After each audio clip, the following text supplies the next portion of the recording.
안녕하세요. 주일 잘 보내고 계십니까? 자, 좋아진다 라파TV 알면 좋아요 진행자 강홍규입니다. 자, 좋아진다 라파에서 지금 하고 있는 금융질병 백신, 연금저축 완전정복 시리즈 자 7강호를 준비를 해서 지난 시간에 이어서 오늘은 5번째 시간으로 자 연금저축 불편한 진실, 두 번째 연금저축제도의 히스토리, 그리고 세 번째 시간이었죠. 연금저축 이전 제도의 3가지 오해, 그리고 지난 시간에 연금저축펀드 종목전환 제도의 비밀이라는 주제를 가지고 나누어 봤습니다. 자, 이거를 이제 기반으로 해서 여러분들이 이거를 지능적으로 어떻게 적용해서 활용할 것인가, 자, 금융지능에 대한 얘기를 나누도록 하겠습니다. 오늘은 그래서 그 5번째 시간으로 자, 금융지능 누구나 높일 수 있다라는 주제로 시작하겠습니다.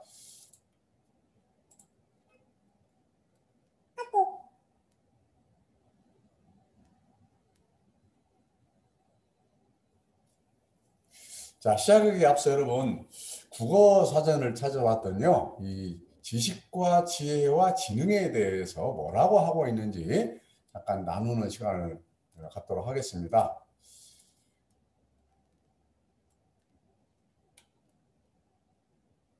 자, 보면은 지식에 대해서 이렇게 얘기를 했네요.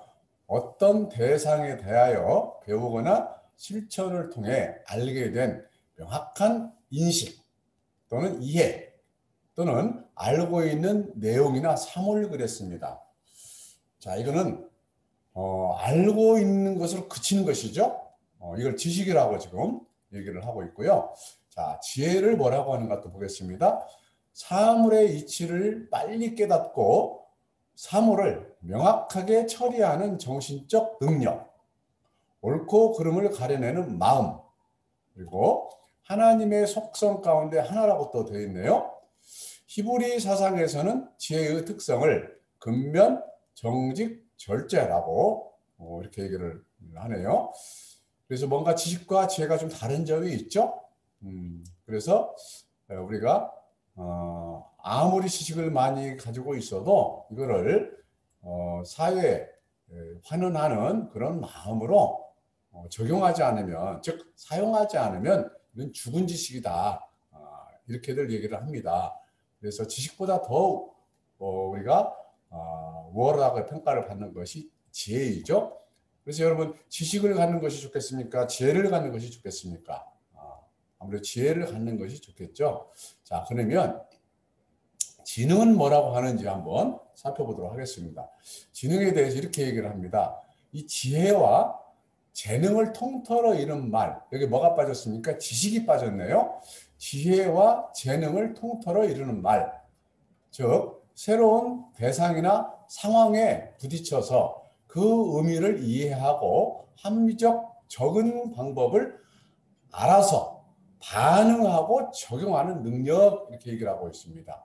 즉 알아서 뭔가를 의미를 깨닫고 이해하고 해서 합리적인 방법을 알아서 반응하고 적용하는 능력, 이게 지능이라고 합니다. 즉 실질적인 어떤 표면적으로 어떤 효율성이 나타나야 되겠죠. 이걸 지능이라고 이렇게 얘기하고 있네요.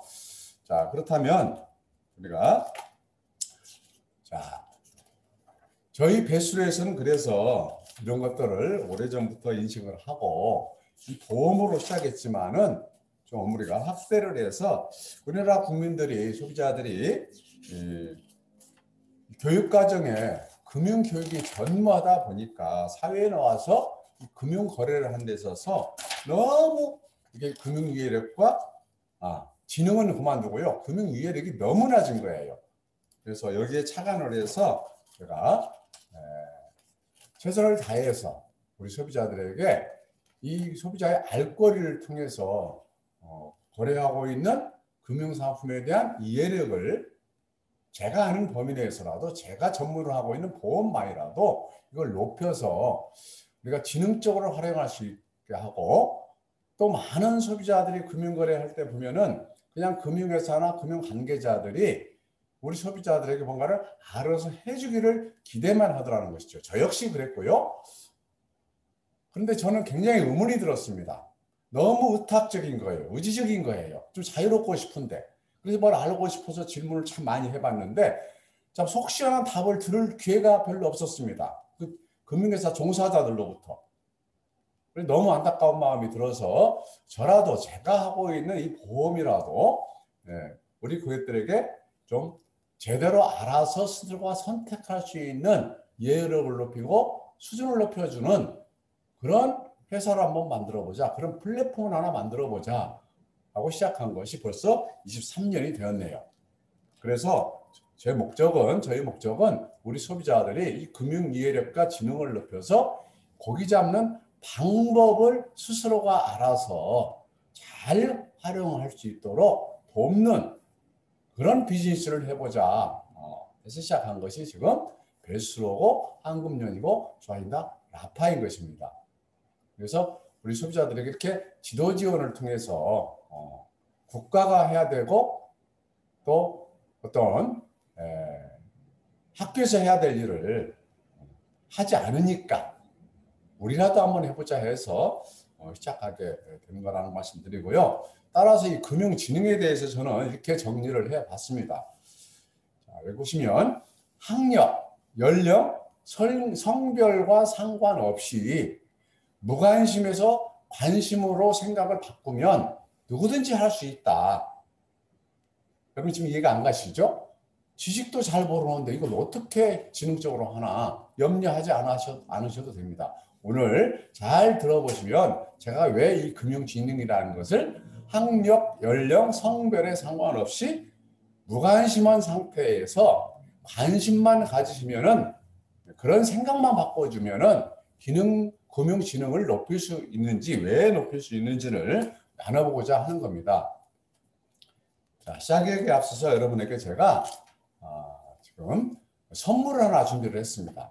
한번 잘 들어보시고 여러분이 택해 보세요. 제가 두 가지 선물을 준비를 했는데요. 여러분이 둘 중에 하나를 선택한다고 했었을 때 어떤 걸 선택할지를 한번 생각해 보십시오.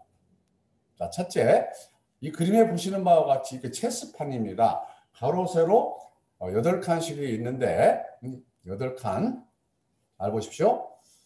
자, 이 8칸에다가 제가 여러분에게 선물을 드리는데 두 가지 선물을 드린다고 그랬죠. 자, 첫째는 제가 여러분에게 1조짜리 수표를 준비를 해놓고 여러분에게 수표를 드리도록 하겠습니다.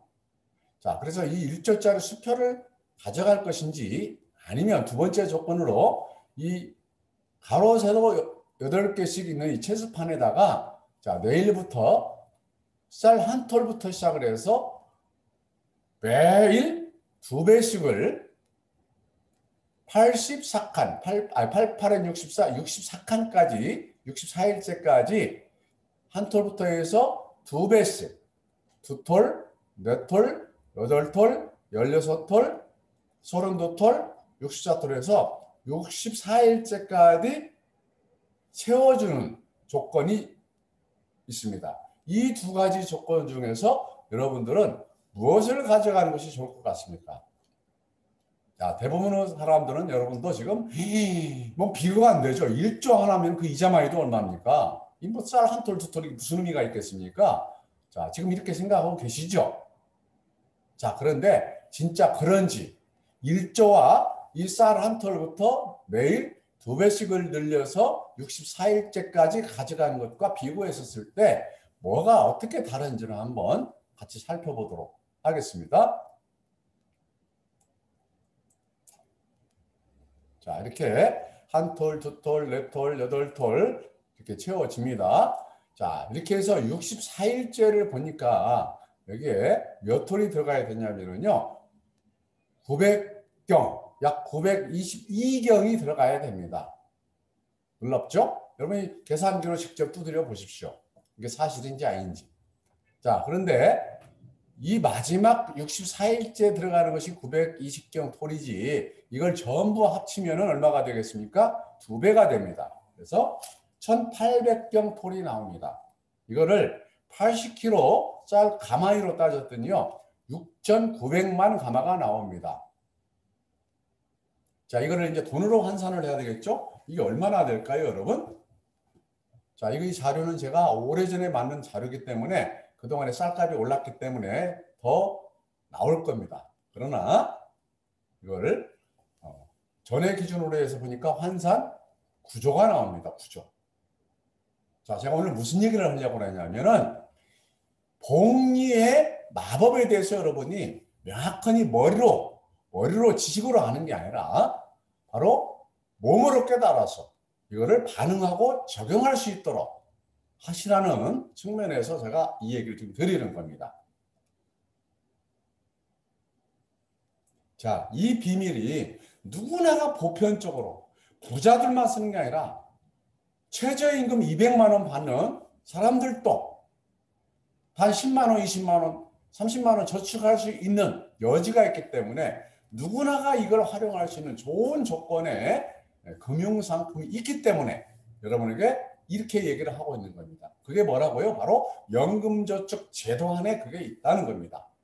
다시 한번 지난 4번째 시간까지 정리를 해드리면 이 연금저축 제도라는 것은 국가가 이렇게 만들어서 보험회사와 은행과 증권사에 이탁 판매를 했기 때문에 이 상품 이름이 연금저축, 국가가 만든 이름이 연금저축입니다. 판매는 보험회사가 하는 상품을 연금저축보험 이렇게 만들어 놨는데 보통 공시율령이라는 것을 적용을 하는데 쉽게 이야기하면은 1년 만기 정기예금 금리 정도에 해당되는 이유를 변동금리를 적용하는 상품이 연금저축보험입니다. 그리고 은행에서 판매하는 연금저축 상품 이름은 연금저축 신탁이라고 합니다. 이거는 채권을 100%, 채권 비중을 100%를 가지고 투자를 해서 여러분에게 적용시켜주는 그 상품이 연금저축 신탁입니다. 자, 좀 유사한 것이 개념이 있죠? 아마 이것들은 가장 최저금리 적용받는 구조로 만들어 놓은 겁니다. 자, 이런 것을 여러분이 의무를 가져야 됩니다. 왜 이렇게 만들어 놨을까? 자, 연금저축 상품이라는 것은 단기 상품입니까? 중기 상품입니까? 장기 상품입니까? 초장기 상품입니까? 자, 초장기 상품이죠. 제가 왜 이런 얘기를 하는지를 여러분 한번 생각을 해보시라는 거예요.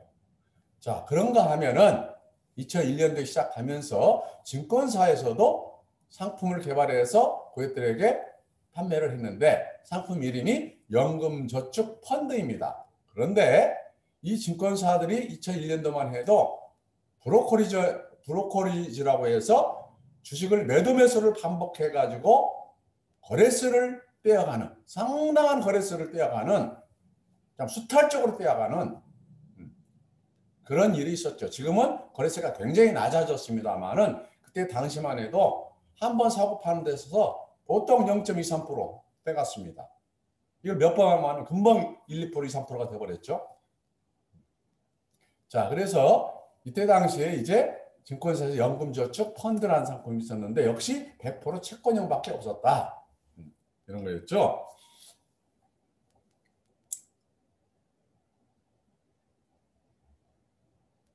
자, 그러던 것이 시간이 흘러서 어떤 과정을 통해서 연금저축제도 히스토리에서 배웠죠. 2001년도에 연금저축제도가 시행이 되고 2003년도에 빵카슈랑스가 시행이 되고 2006년도에 투자권유인 제도가 생겨났고 그래서 이때 2006년도에 즉 증권회사에서도 보험회사처럼 모집인처럼 특정한 펀드에 대해서 증권회사에 등록을 하고 소개할 수 있는 그런 제도가 생겨났기 때문에 증권사에서 이 연금저축 펀드 안에 채권형만 한 것이 아니라 국내 인덱스 주식형, 미국 주식형, 중국 주식형, 유럽 주식형 수많은 새끼 펀드를 만들어 놓고 이 안에서 종목 전환이라는 걸 할 수 있도록 이렇게 만들어 놨다는 거예요. 여러분.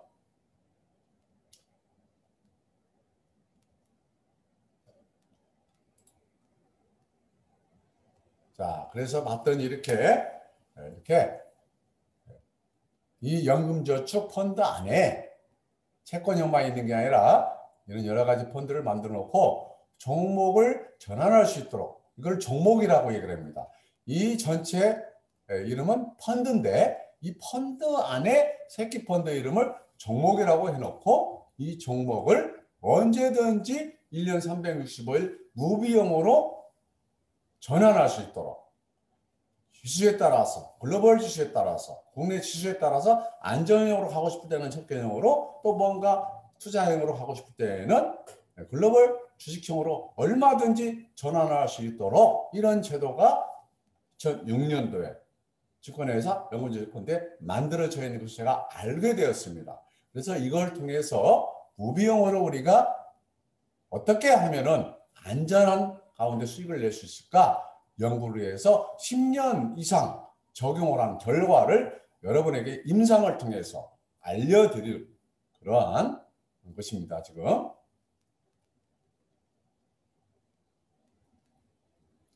자, 이거를 하나로 요약을 오늘 해서 드릴 텐데요. 여기에 연금저축 펀드에 대한 조건, 기능, 구조 이게 다 들어가 있습니다.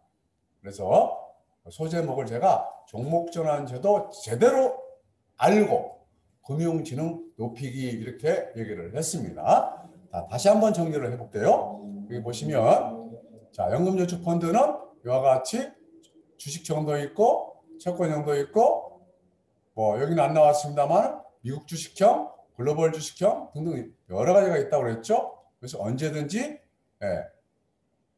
다른 종목으로 전환했을 때 주식 거래나 일반 펀드 거래 시에는 거래세를 떼는데 이거는 무비용으로 전환을 할 수 있다. 그러면은 우리가 이걸 연구를 해보니까 채권형인 안정형인 채권형과 또 지수 변동성에 따라서 수익을 낼 수 있는 바로 인덱스 주식형. 인덱스 주식형이라는 것은 우리나라 천여 종목의 코스피에 상장된 천여 종목의 종목 중에서 매년 200종목씩을 선정을 해서 코스피 200 지수라고 별도로 지금 관리를 하고 있죠. 이걸 우리가 인덱스 주식형이라고 합니다. 이 200종목 중에서만 운용사에서 내 대신 이거를 운용을 해줘라. 즉 200종목 중에서 이 인덱스 주식형 안에 어느 경우는 30종목을 집어넣고 이거를 관리를 하게 되죠. 또 40종목, 50종목 그거는 운용사의 선택의 문제입니다. 그러나 운용사가 하는 것은 이게 성장성이 없거나 수익성이 없는 기대가 안 되는 것은 종목을 빼겠죠. 그리고 앞으로 더 나을 것은 또 성장성이 있는 것들은 종목을 다시 했다 편입을 시키고 해서 편입을 하는 그런 권리를 가지고 운용을 하는 것이 운용사입니다. 자, 그래서 운용사가 하는 역할은 우리가 이 펀드를 선택했을 때 이 안에 있는 종목을 넣었다 뺐다 하는 것은 운용사가 하는 것이고요. 전체적인 것, 내가 인덱스 주식형으로 할 것이냐, 일반 주식형이냐, 뭐 채권형이냐, 미국 주식형이냐 이런 것은 가입자인 여러분과 제가 선택할 수 있는 권리가 있는 것이 바로 종목 전환 제도입니다. 자, 그런데 이 거래 조건을 봤더니 전환을 했었을 때 결국 이거 사고 판다고 그랬죠? 사고 파는데 자, 내가 우선 현재 안전형으로 갖고 있습니다. 안전형의 채권으로 갖고 있는데 지금 지수가 이렇게 조정을 보이더니 뭔가 상향 조정을 볼 것 같은 느낌을 받았어요. 정보를 얻었습니다. 그랬었을 때 내가 주식형으로 종목 전환을 하게 되는데 그랬을 때 어떻게 적용이 되는가 봤더니 이렇게 적용이 되는 거예요. 자, 주식형을 매수한다. 매수한다는 것은 채권형을 주식형으로 바꾼다 이 소리거든요. 그래요. 신청일 디일로부터 2영업일 기준가 이렇게 얘기를 합니다. 그러면 이 2영업일 기준가라는 게 뭘까? 자, 밑에 보시면 3시 반 이전에 신청일, 변경 요구일이 D입니다. D. 자, 오늘 신청을 했어요.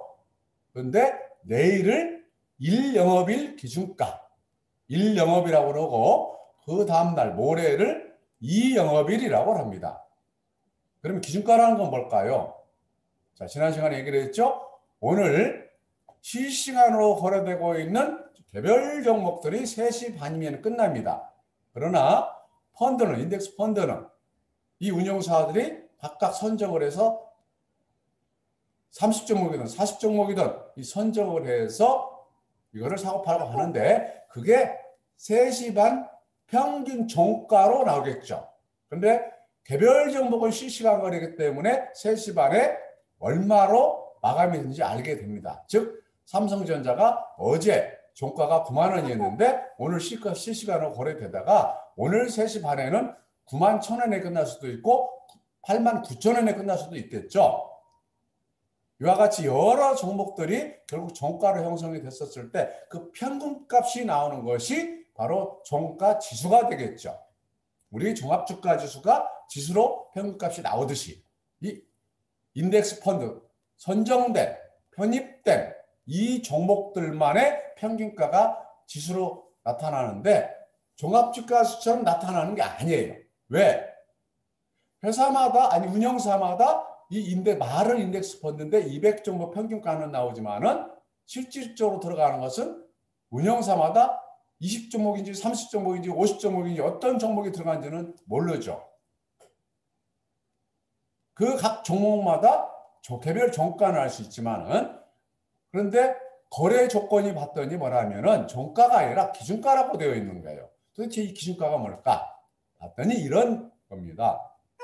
오늘 3시 반에 나타나지 않지만은 이 편입된 수십여 종의 종가가 평균가로 나타나서 종가 지수로 형성이 되는 것이 내일 8시가 되면은 그게 기준가로 나타납니다.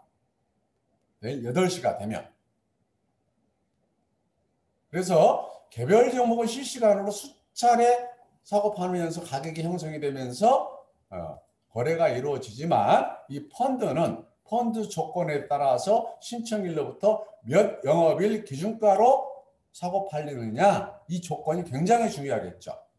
그래서 1 영업일 기준가라는 것은 내일 아침 8시에 나타나는 것을 말하고 즉 오늘 3시 반 평균 지수를 말한다 이 소리죠. 그러면 2 영업일 기준가는 내일 3시 반 종가 지수 끝난 종목들의 평균값이 모레 2 영업일 기준가로 8시에 발표가 되겠죠. 그러나 대개 이 코스피 200 지수가 다 평균값으로 영향을 주기 때문에 유사하기 때문에 대개 지수만 보고도 이것이 어떤 가격으로 어떤 기준가로 형성이 되겠다 하는 것이 감이 잡힐 게 아닙니까? 이게 바로 지능이라는 겁니다. 지능. 이걸 이해를 하고 어떤 사물에 대해서 이 구조에 대해서 기능에 대해서 조건에 대해서 충분히 이해를 하고 반응해서 이렇게 적용을 하는 것을 지능이라고 그랬죠. 다만 금융상품을 이렇게 적용을 하는 것을 금융지능 이렇게 얘기를 하고 싶은 겁니다. 여러분, 자 그런데 이 연금저축펀드에 바로 채권형과 이 인덱스 주식형이라는 요 기준가 조건을 봤더니 이런 거예요. 자, 주식형 매도시, 즉 채권형을 주식형으로 바꿀 수 있을 때 주식형을 사는 것이겠죠. 이거는 D 플러스 신청일로부터 2 영업일 기준가, 즉 내일 종가 지수로 거래가 된다 이 뜻이고 다시 팔 때에는 주식형을 채권형으로 안전형으로 바꿀 때는 파는 것이죠. 이럴 때에는 신청일로부터 1 영업일 기준가니까 결국은 오늘 3시 반 종가 지수가 영향을 줘서 모레 제1 영업일 기준가로 팔리게 된다. 이 소리입니다. 자, 이걸 더 쉽게 그림으로 보겠습니다. 자, 지수가 이렇게 올라갔다 내려왔습니다. 내가 현재 채권형으로 가지고 있어요. 또 올라갈 것 같아요. 그러면 우리가 어떻게 하면 됩니까? 자, 이거를 채권형을 주식형으로 자 이렇게 올라갈 줄 알고 바꿔놨어요. 그런데 오늘 3시 종가 지수보다 내일 떨어져서 이거를 바꿔줄 수도 있고 올라가서 바꿔줄 수도 있을 겁니다. 물론 횡보해가지고 동일한 유사한 지수대에서 매수가 될 수도 있겠죠. 어떻든 내일 3시가 지나면 얼마 지수에 내가 이것이 바뀌었는지 알게 되겠죠. 자, 그리고 시간이 지납니다. 하루, 이틀, 3일, 4일 지났는데 예상대로 이렇게 올라갔어요. 그래서 오늘 점심때 식사를 하다가 봤더니 내가 사진 지수는 지금 1950 정도 사졌는데 점심때 보니까 1970, 80, 90인 거예요. 폭등을 해서 또 2000이 넘어버린 거예요. 자, 내가 여기서 차익 실현을 하고 다시 채권으로 바꾸고 싶다. 그랬을 때에는 알고 바꿀 수 있다는 거예요. 왜?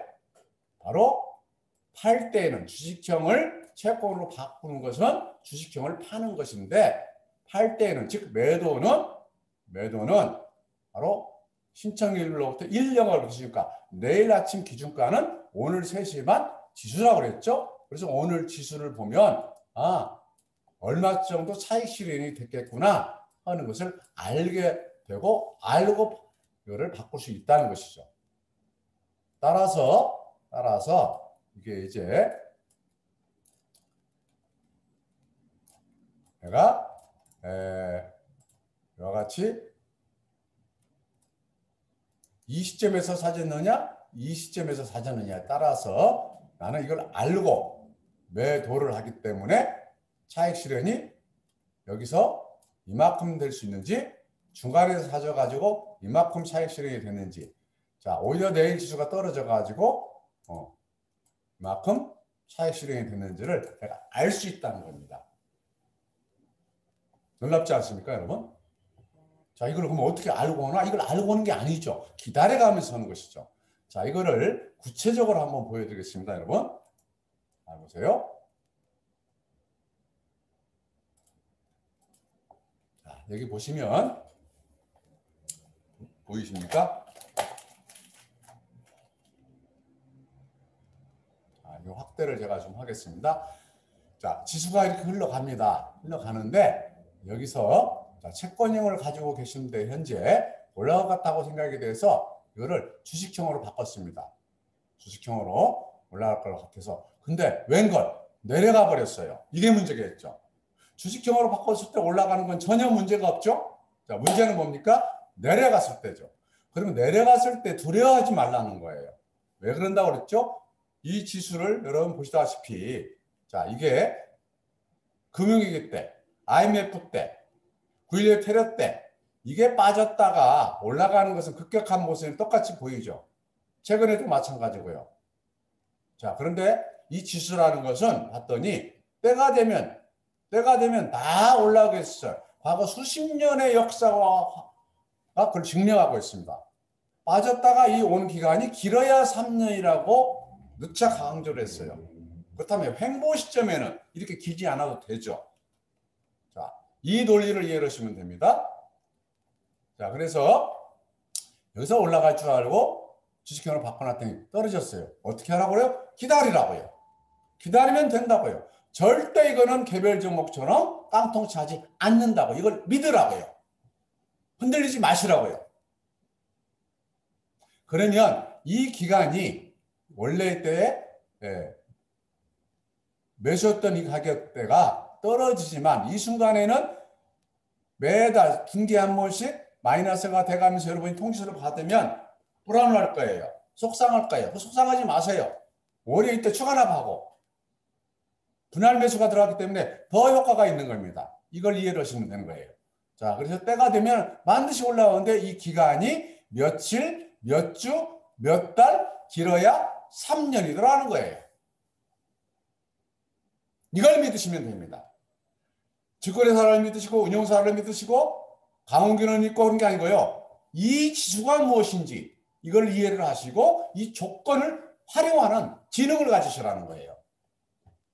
알고 반응하고 적용을 하는 거예요. 자, 그러면 여기에서 올라왔죠? 그래서 내가 수익을 내고 싶어요. 그럼 언제까지 기다리면 돼요? 네, 내가 주식형으로 바꿨는데 그 이상 올라올 기간까지 기다렸다가 다시 바꾸시면 되겠죠. 여기서 만약에 채권으로 바꿔놨어요. 내려갔어요. 그럼 잘 됐네요. 이거죠. 이걸 반복하는 겁니다. 자, 반대로 이거 명심하십시오. 주식형으로 갖고 있을 때 떨어지게 되면은 절대 채권으로 바꾸지 마십시오. 가능한 그대로 갖고 계십시오. 이게 답입니다, 여러분. 이게 바로 워렌 버핏이 얘기하고 있는 거예요. 이게 핵심이에요. 왜 워렌 버핏이 S&P 지수에다 박아놓으라고 그러고 5년 이내에 손대지 않을까요? 바로 이런 원리입니다. 왜? S&P 지수도 들락날락하게 큰 이슈가 왔을 때 푹 빠지는 경우가 있지만 때가 되면 다 이걸 메워줄 수밖에 없는 이 구조를 이해하시면 되는 거예요. 자, 여기는 거꾸로 보겠습니다. 자, 여기는 이렇게 올라와서 떨어질 것 같았어요. 뭐가 안 좋아요. 뉴스나 이런 여러 가지 정보를 보니까 안 좋아. 근데 그대로 가는 건 아니죠? 자, 그래서 채권형으로 바꿔놨는데 이거 올라가 버린 거예요. 자, 올라가 버렸어요. 자, 이때가 굉장히 중요합니다. 이거는 무조건 기다리는 게 아니에요. 채권형, 즉 떨어질 줄 알고 채권으로 바꿔서 이때 가서 내가 주식형으로 바꾸면 더 수익이 많이 나겠다 싶어서 그렇게 바꿔놨겠죠. 근데 올라가는 거예요. 올라가는데 계속 올라갈 것 같아. 그러면은요, 여기서 주저없이 주식형으로 바꿔줘야 되는 겁니다. 왜? 이때 가서 주식형으로 바꿨더니 빠져버리는 거예요. 빠져버려, 이렇게 빠져버려요. 그러나 이게 다시 올라오는 기간이 며칠, 몇 주, 몇 달, 길어야 3년 그랬죠. 그러면 이 기간에 무슨 일이 벌어집니까? 이 주식형으로 갖고 있는 사람은 이 빠져있는 동안에 3년이 걸리잖아요. 그럼 여러분이 매달 내고 있는 적립금 40만 원이든 100만 원이든 500만 원이든 1000만 원이든 이게 분할 매수가 이루어져서 같은 이 시점에 오면은 수익이 날까요, 안 날까요? 수익이 당연히 나죠. 이때 적립금은 안 날 것 같지만은 이 3년이 걸렸을 때 이 인덱스형은요, 3년 기다리는 동안에 같은 지수가 오더라도 인덱스 주가는 이만큼 올라와 있고요. 매월 분할 매수한 적립금은 당연히 매수할 때마다 이 타이밍에서 했기 때문에 수익이 함께 나게 되는 겁니다, 여러분. 이게 이해가 되셔야 되는 거예요. 근데 만약에 이게 채권으로 돼 있어가지고 여러분이 이때쯤 가서 계속 분할 매수를 채권으로 하겠죠. 아니, 채권으로 했어도 분할 매수는 주식형으로 한다고요? 야, 그럴 사람 있으면 나와보세요. 못합니다, 여러분. 안 됩니다. 두려워서 안 되는 거예요. 확률상 안 되는 거예요. 채권형을 선호하는 사람들은요, 두려움이 많아서요, 보호식인 성향을 갖고 있기 때문에 이게 믿기지도 않고요, 액션하기가 너무 힘듭니다. 그러나 우연찮게 주식형으로 갖고 있는 사람이라도 그 사람에게는 기회가 생깁니다. 왜요? 때가 되면 반드시 올라오니까요. 근데 자기도 모르게 수익이 나 있는 거예요. 이게 바로 지수형 특성입니다, 여러분. 자, 여기 잘 보세요.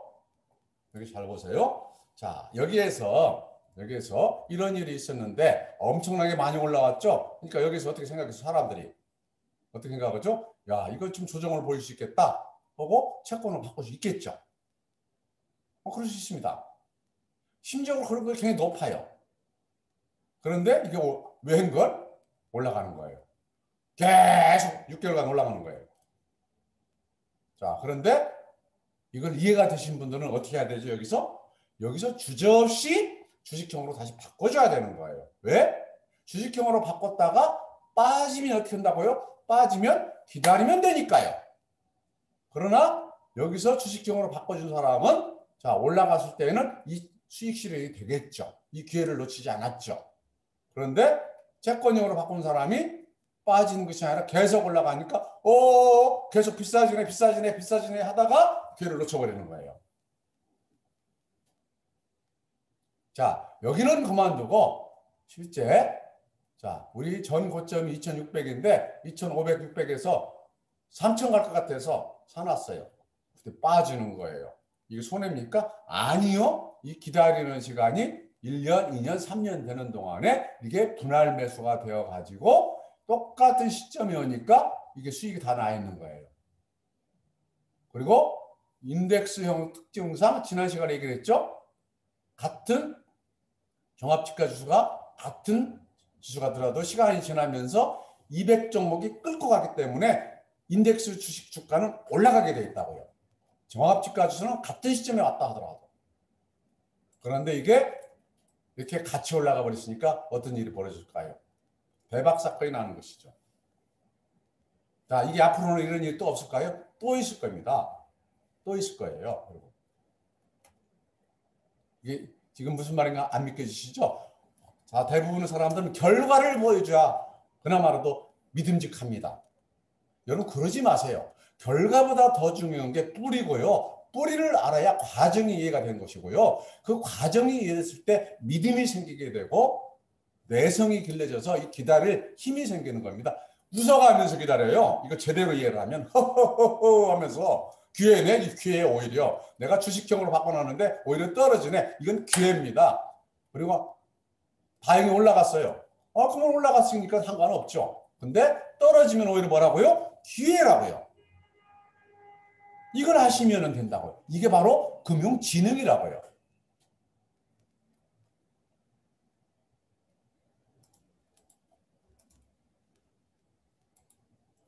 자, 보겠습니다.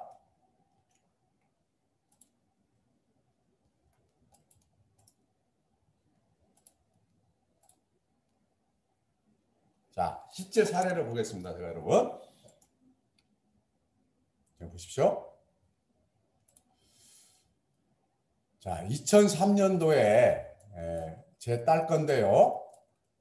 2003년도부터 이거를 종목 전환을 해서 이렇게 실현을 시켰는데요. 자, 이렇게 63만 원을 옮겨놓고 54일 후에 주식형으로 이렇게 투입을 합니다. 그리고 추가납을 제가 더 했습니다. 여기다가 플러스 알파를 해서 추가납을 더 했어요. 150은 며칠 차입니까? 한 달 정도 사이가 나죠. 그래서 30일이 된 후에 주식형으로 된 후에 다시 이만큼 올라가서 즉 수익이 12만 1,970원 수익이 났어요. 30일 동안에. 그리고 채권형으로 바꿔놨습니다. 지금 다시 며칠 사이에 이틀 사이에. 근데 채권형으로 빠져버리고 다시 이거 빠질 줄 알았더니 다시 올라가 버리는 거예요. 그래서 지체 없이 2일 후에 다시 주식형으로 바꿨어요. 주식형으로. 그리고 11일 후에 채권형으로 바꿨습니다. 얼마 수익 내고? 21만 원 수익 내고. 그래서 주식 수익 내고 채권 수익 내고 주식 수익 내고 채권 수익 주식 수익 채권 수익은 공통점이 있죠. 한 달에 건너서 적고 크고 적고 크고 이거 그렇죠? 이게 뭐예요? 채권 수익, 주식 수익, 채권 수익, 주식 수익 이렇게 되는 겁니다. 그래서 이거를 이와 같이 2018년 2월 5일까지 마지막 이 주식 수익을 내고 채권 수익을 내고 지금 이 상태는 567만 원을 4일 동안 가지고 있다가 5,674만 원의 매도를 채권형을 하고 4만 원씩을 내고 하고 주식형으로 바꿔놨는데 무슨 일이 벌어졌나? 이게 언제라고요? 2028년 2월. 이게 바로 이 시점입니다. 이 시점에 3천 간다고 난리가 나고 그래서 주식형으로 바꿔놨는데 이게 이 시점 이렇게 된 거예요. 3년 동안 무려. 자, 이걸 어떻게 했다고요? 기다렸다고요. 기다렸어요. 기다리기 쉽지 않죠? 자, 이렇게 기다렸더니 1074일 동안 기다렸더니 약 3년, 2년 한 11개월 됐죠? 기다렸더니 5,600만 원이 1,900만 원의 차익 실현이 된 거예요, 여러분. 그래서 이걸 이렇게 합쳐봤더니 원금이 4,700이고 수익금이 2,900만 원 나와서 현재 7,500, 7,600이 적립금이 발생이 되어 있고 이게 6년 반 정도 됐는데 누적 수익률이 61%.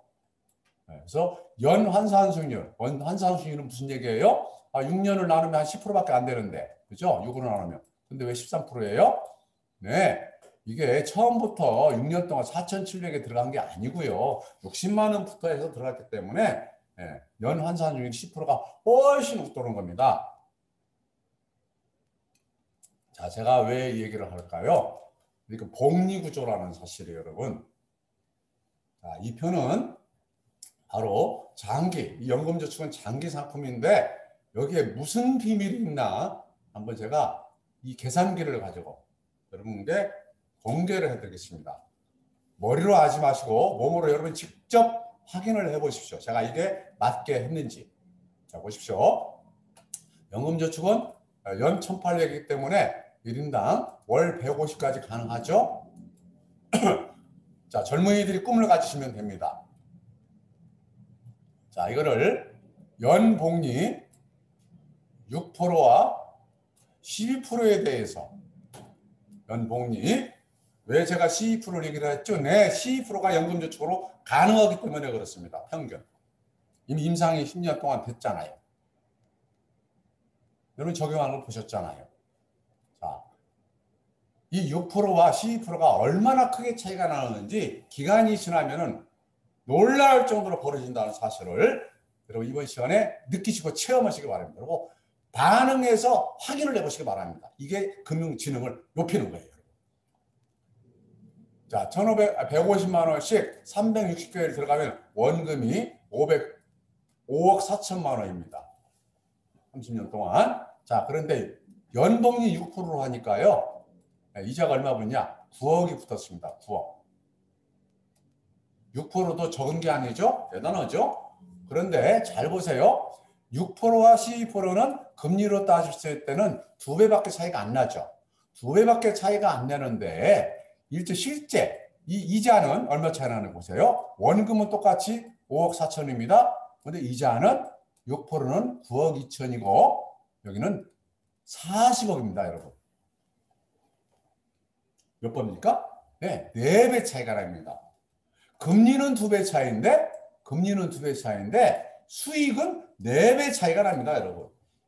이게 복리의 마법이라는 거예요.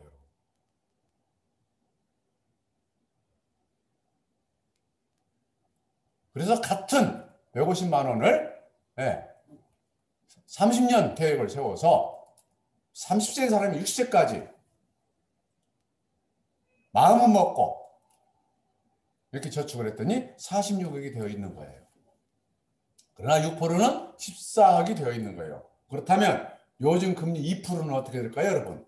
2%는요, 72법칙, 복리로 하더라도 2배가 되려면은 72 나누기 2 하면 36년이 걸립니다. 근데 이건 몇 년이죠? 30년 만에 이런 일이 벌어졌죠.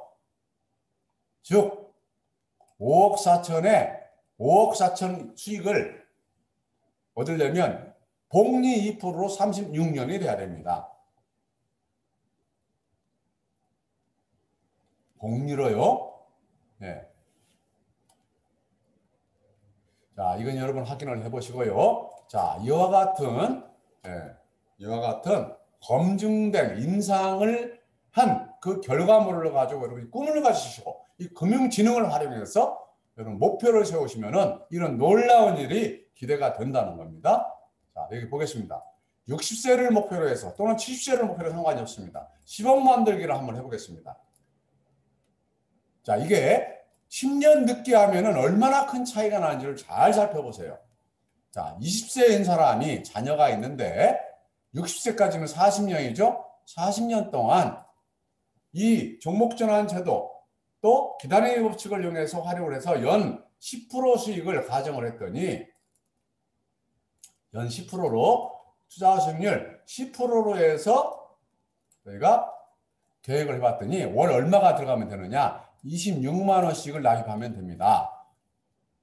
그런데 젊어서 쓰기도 바쁘다고 내가 더 많이 벌어서 더 넣으면 되지 하고 10년 후인 30세부터 하게 됐다고 가정을 하겠습니다. 그러면 어떤 일이 벌어지냐면은 같은 투자 수익률 10% 복리 10% 하더라도 무려 26만 원을 낼 것을 여러분 62만 원씩을 내야 됩니다. 이게 얼마입니까? 얼마가 더 들어가는 겁니까? 네. 36만 원씩을 26만 원에 2배인 36만 원씩을 추가로 30년 동안 더 내야 60세에 10억이 만들어집니다. 뭘로요? 10년 늦게 한 죄로. 10년 늦게 한 죄로. 그렇습니다. 이게 바로 기간 수익의 폭발력이라는 거예요. 이 복리 구조는요.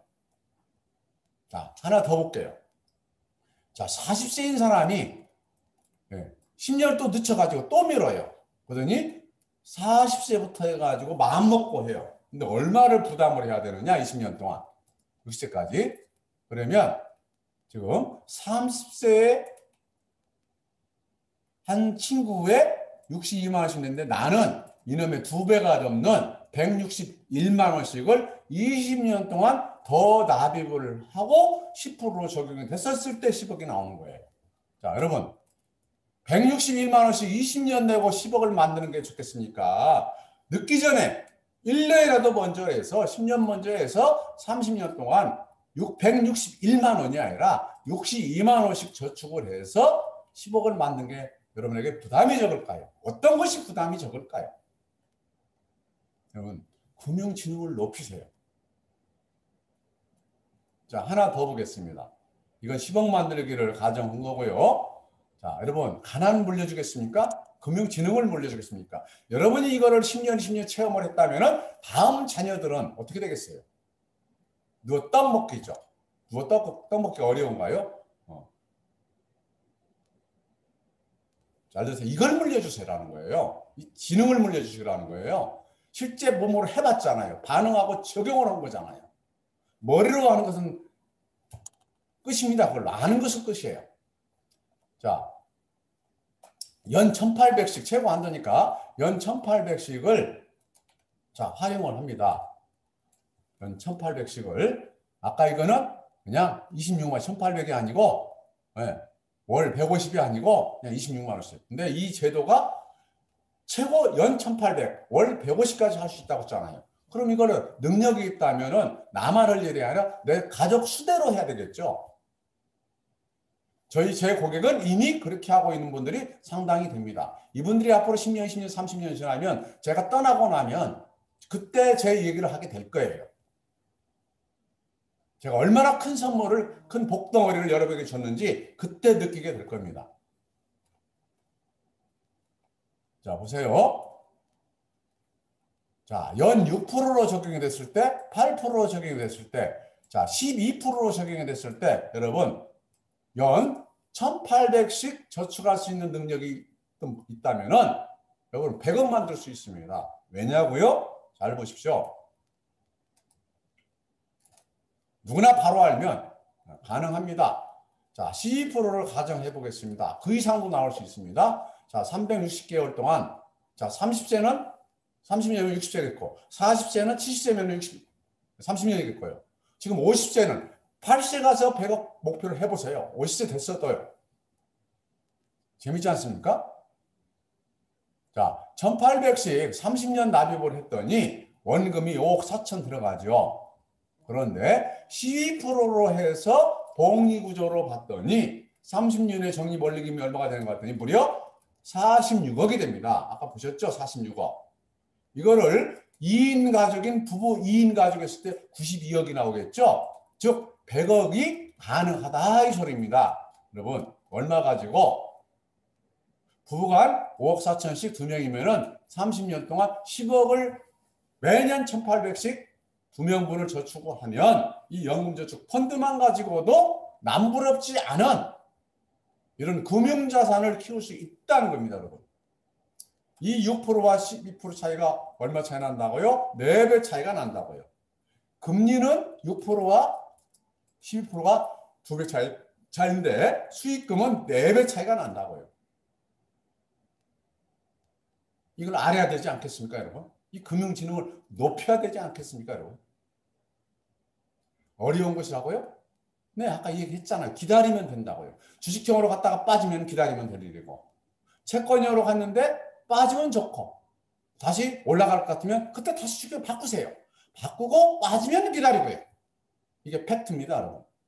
너무나 간단한 거 아닙니까? 그래서 제가 아까 지능에 대해서 학력, 연령, 나이 상관이 없는 겁니다. 이렇게 얘기를 한 거예요. 자, 그렇다면 이제 이 연금저축 제도를 조금만 더 이해를 하면은 지금 미성년자인 자녀들을 이 연금저축을 통해서 미리미리 활용할 수 있도록 지혜롭게 하세요. 이게 지능이에요. 자, 연금저축 제도의 내용을 봤더니 소득공제를 받는 사람과 소득공제를 못 받는 사람이나 안 받는 사람이 어떤 차이가 있나 봤더니, 자, 연금저축은 정부에서 세제 지원을 해주고 국민들로 하여금 연금으로 쓰도록 유도하는 정책인데, 연금으로 쓰지를 못하고 중간에 자녀 학자금이나 유학자금이나 결혼자금이나 주택구입자금을 쓸 수 있잖아요. 네, 그럴 때 어떻게 하느냐, 쓰는 방법도 지능입니다, 여러분. 그랬더니 뭐라고 하느냐, 이 약관에서, 자, 세액공제, 세제 혜택 받으니 400만 원 목, 수익난 2목, 이 목만 연금으로 타가면 연금소득세로 3.3%에서 5.5%만 나이에 따라서 띄겠습니다. 즉, 이 수익에 대해서 16.5%, 15.4%를 떼지 않고 연금소득대로 낮춰서 떼겠습니다. 다만 연금소득이 1,200만 원이 넘어가면 종합과세 대상이 되기 때문에 주의를 해야 되는데, 자, 그렇다면 어떻게 하면 되겠어요? 이 1,400만 원으로 수익을 훨씬 많이 냈잖아요. 그러면 이 1,400만 원에 대한 원금은 언제든지 연금 개시 전에 인출해서 써버리면 이 400만 원과 수익 난 금액에 대해서 연금으로 10년, 20년 늘려서 타가면 1,200 안쪽으로 돌아와서 아주 낮은 연금 소득세만 가지고 여러분이 연금으로 쓸 수 있게 되는 겁니다. 그동안에는 이걸 모르고 사람들이 세액공제만 받기 위해서 400만 원만 채우는 그런 일이 있었죠. 자, 이걸 이해가 됐다면 이제 어떻게 해야 되겠습니까? 다른 데로 다른 저축 필요가 없어요. 이 연금저축 제도만 가지고 여러분들이 이렇게 수익을 내고, 예, 요 이자만 연금으로 타도록 하고, 자녀 몫이든 배우자 몫이든, 그리고 이 원금에 대해서는 언제든지 인출해서 다양한 용도로 쓸 수 있다는 겁니다. 이게 팩트입니다, 여러분.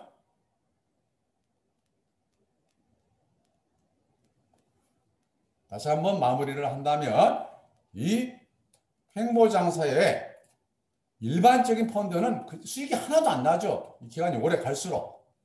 그러나 인덱스형 펀드로는 같은 종합주가지수가 같은 지수로 끝난다 하더라도 서서히 올라가게 돼 있고요. 여기서 종목전환 제도를 활용했을 때에는 수익을 낼 수 있다.